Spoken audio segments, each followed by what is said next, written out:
Quando o Senhor Deus terminou a obra da criação, só um pequeno parêntese logo na abertura dessa pequena fala, para mencionar a bênção do repouso semanal.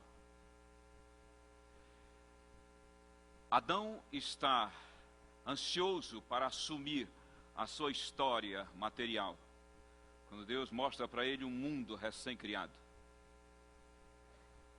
Mas o Senhor diz a Adão: você não vai assumir a sua história material. Você vai assumir a sua história espiritual antes de assumir a material. E convida Adão e Eva para 24 horas de estreito relacionamento com Ele.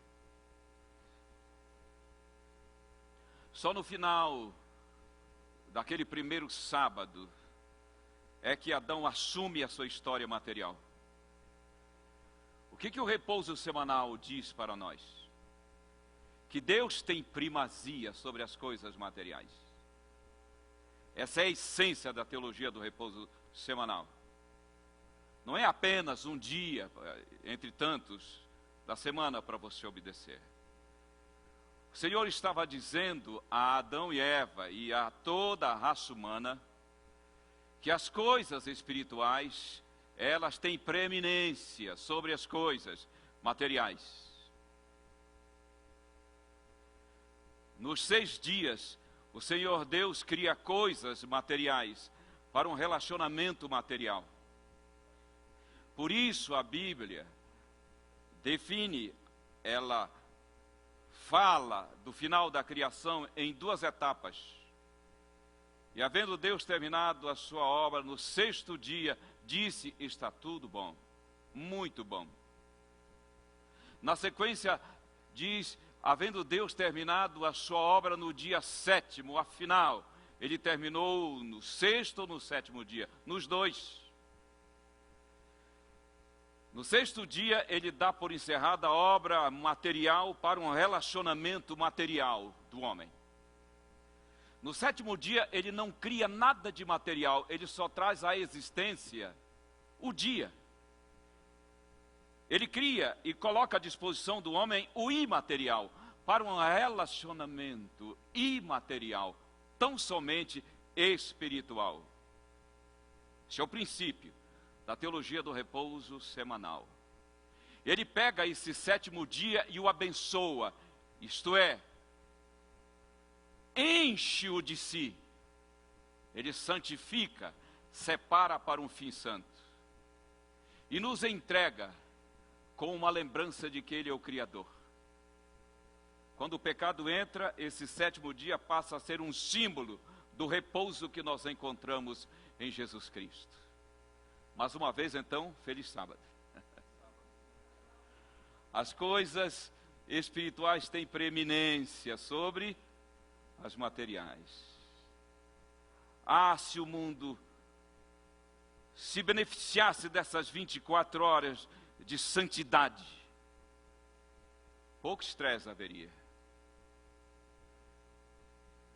Existem 2 verbos e 2 consequências que aparecem dentro da história da redenção. É o verbo tomar e o verbo comer.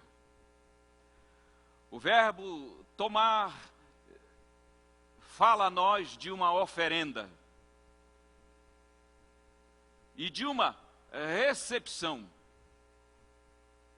O verbo comer fala de desejo, de internalização e de posse de nós. O diabo usou esses 2 verbos. Gênesis 3, dá uma olhada aí. Verso 6.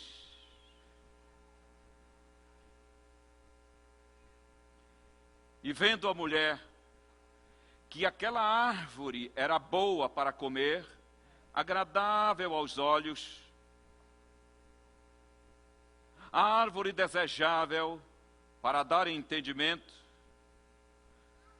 tomou do seu fruto e comeu.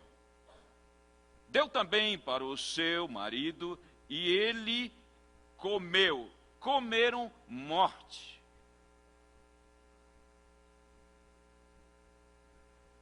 A Bíblia é muito clara a respeito disso em Romanos 5. Dá uma olhada lá em Romanos 5.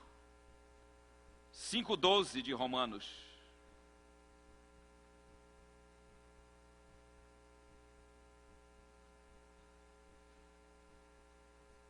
Vejam como o diabo explorou essa oferta, essa venda. Ele fez um pré-venda.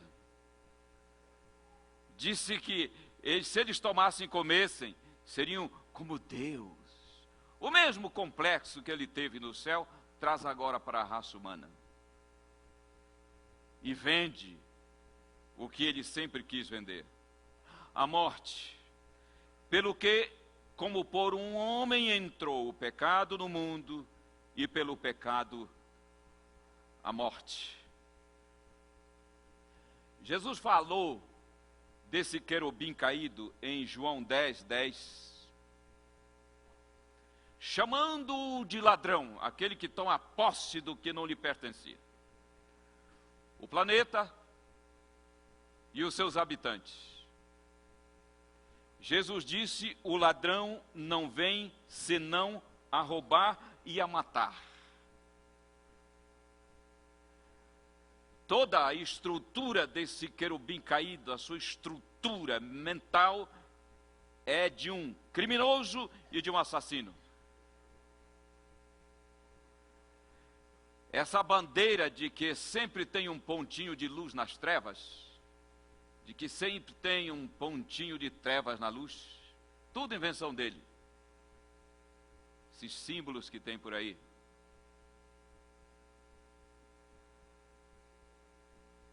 Nele não existe sequer um pontinho de bondade. Ele veio para matar e veio para destruir. A consequência de tomar e comer foi desequilíbrio total e imediato. Desequilíbrio do ser, bio, psico, sócio espiritual, que é o ser humano completo.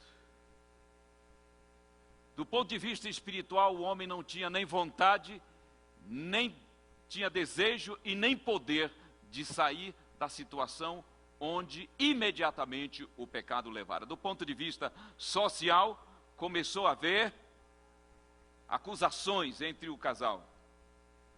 Do ponto de vista emocional, medo, angústia.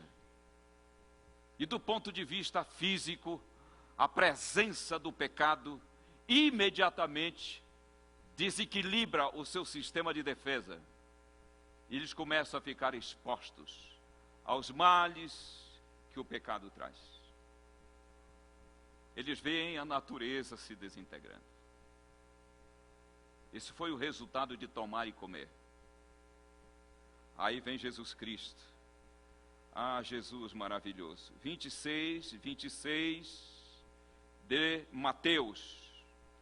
Eles estão ali, naquela que seria a última Páscoa e o começo dessa cerimônia cristã maravilhosa da ceia. 26 de Mateus. E quando comiam, Jesus tomou o pão, abençoou, partiu, deu aos discípulos e disse: tomai e comei. Essa é a contrapartida da graça. O Satanás ofereceu morte, Jesus ofereceu vida. Vida que veio, se insinuou, que nos conquistou e que tomou conta do nosso coração e do nosso ser inteiro. Reequilíbrio, novamente. Não pleno, porque plenitude de equilíbrio só quando ele voltar em glória e majestade. Mas o suficiente para nos dar rumo norte. Nós temos então o equilíbrio total para esta vida reconquistado em nós pela presença da graça salvadora. No equilíbrio espiritual, então, nós temos Romanos 8:1. Conhecemos e lemos bastante esta passagem.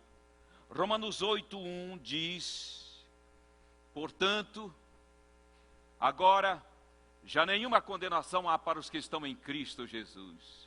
Isso é reconstrução do espiritual. Nenhuma condenação é o absoluto mais lindo de Deus. Nenhuma. Do ponto de vista emocional, olha o verso 15 do capítulo 8, diz: porque não recebestes o espírito de escravidão, para outra vez estardes em temor, mas recebestes o espírito de adoção de filhos, pelo qual clamamos, Abba, Pai. Nós não somos Adão correndo de Abba. Nós somos o Adão que se debruça no seu peito e diz: Pai querido, Paizinho querido. Reconciliação. Não temos mais medo de Deus. Isso é o alcance do Evangelho na dimensão emocional do ser humano. Do ponto de vista físico, 1 Coríntios 10:31, o alcance da graça, a presença da graça em nós, nos ensina o respeito próprio para com o nosso corpo. Portanto, quer comais, quer bebais, ou façais qualquer outra coisa, fazei tudo para a glória de Deus. Corpo melhor. A gente aprende a comer, a beber, a zelar do corpo. O cristianismo que não ensina princípios de leis naturais é um equívoco puro, porque não alcança o homem integral. O cristianismo apresenta para nós o privilégio de ter a deidade morando em nós e, como consequência, a necessidade que temos de zelo por esse corpo maravilhoso, pela morada de Deus. É a presença da graça na contrapartida do mal, porque nós tomamos e comemos vida. Jesus é quem vai tomando conta do nosso ser a cada dia. Do ponto de vista social, você pode olhar Hebreus capítulo 12, o verso 24, 12 melhor, de Hebreus.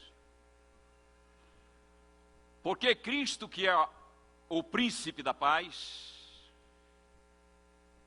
mora em nós, é o Senhor da nossa vida. Por isso o apóstolo diz: segui a paz com todos e a santificação, sem a qual ninguém verá a Deus. Porque tomamos e comemos graça, salvação. Essa graça restaurou em nós o amor para com os nossos semelhantes. É muito lindo isso. Quando nós lemos a palavra de Deus com certa atenção, por exemplo, Apocalipse 14, ali pelo verso, vamos dar uma olhada em Apocalipse 14, eu acho que é o verso 8,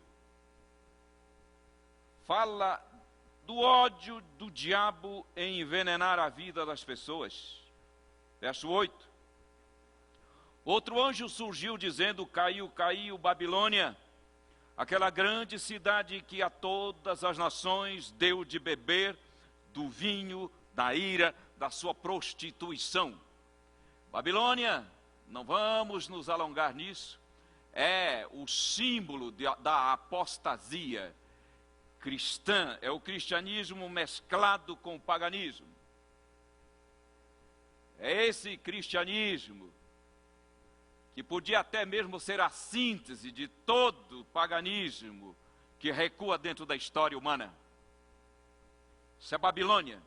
Babilônia foi os babilônicos, um povo contrários ao povo de Deus, à vontade de Deus. Por isso, numa linguagem espiritualizada dentro do cristianismo, Babilônia é o que é contrário a Deus.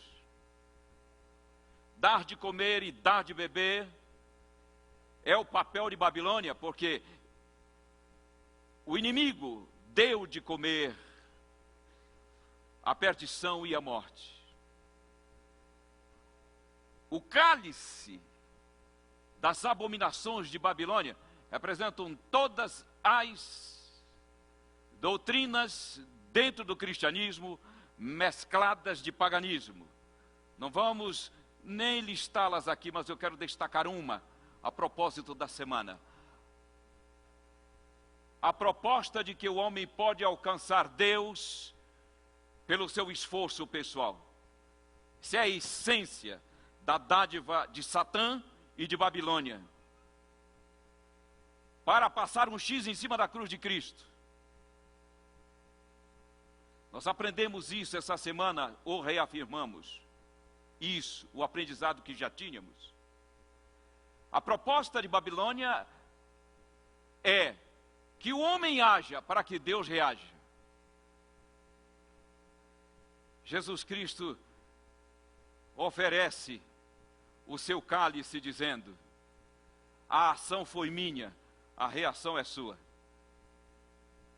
A ação de Deus em Cristo Jesus, a reação nossa pelo amor que nos tocou. Eu não quero saber de nada que Babilônia oferece. O que o meu Jesus oferece é a vida. Então a simbologia é perfeita. Olha a simbologia que está aqui, ela é perfeita. Figura que nós encontramos na distribuição pelo processo da digestão. Esse pão e esse vinho, logo, pelo processo da digestão e da distribuição, os nutrientes desse pão e desse vinho estarão tomando conta de todo o nosso organismo. Aquilo que o diabo ofereceu também tomou conta de nós, porque o pecado abundou, Romanos 5, 20. O pecado abundou no aspecto bioquímico, no emocional e no espiritual, na conduta e no caráter. Aí o Senhor Jesus chega e diz: agora a graça vai superabundar. Todas as vezes que nós participamos da Santa Ceia, nós estamos dizendo: Senhor, domina toda a minha vida, numa contrapartida ao diabo e aquilo que o pecado fez. Assim como os nutrientes deste pão e deste vinho serão distribuídos e dominarão todas as células, todo o nosso organismo, assim Jesus reina absoluto em todo o nosso ser. Que assim seja, para a honra e para a glória do seu nome, e para o descanso da nossa vida, e para o reafirmar da esperança de vê-lo em breve, em glória e majestade. Amém.